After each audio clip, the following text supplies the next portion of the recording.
The Crumbling of a Nation is a collection of 14 dystopian short stories. Like In the Algorithm We Trust, where all of America is now controlled by a singular algorithm, giving it complete control of what a person eats and what a person sees and what a person reads, and therefore everything a person knows about reality. Or the story The Termination Bureau, set in an America where abortion has been banned nationwide. However, if a person does not want to keep their baby, they are allowed to sell their baby to the state. The state then gives that baby a series of tests to determine how useful that baby could be to the state. But on the occasion that a baby tests so low that it is determined entirely useless to the state, that baby is then sent to the Termination Bureau. Or the story We See You, about a young woman who was assaulted in broad daylight. And though there are dozens of people there to witness the crime, none of them step in to protect her. Instead, they pull out their phones and record a video to later post to social media for millions to watch, only to return to whatever they were doing before as if nothing has even happened. Or the story It Was Just Another Day in America, about just an ordinary day at school. Every student at this school wears a bulletproof vest, every teacher is armed, and the entirety of the school is surrounded by security.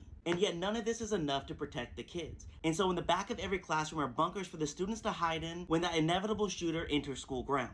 A tragedy that has become to these students just another day in America. Or the story A Baby Is Born, where the price of giving birth in America has become so astronomical that the only way a parent is able to afford to give birth is to sign lifelong contracts on the behalf of their unborn child, declaring that they will only ever shop at this company. Because these contracts are valued at such a high rate, when Maybelline arrives at the hospital, she is immediately swarmed by a group of recruiters, forcing her to sign these contracts before she is even allowed to see the doctor. These are just a few of the stories that can be found in my new book, The Crumbling of a Nation, and other stories available on Amazon, Barnes & Noble, the TikTok Shop, and Audible.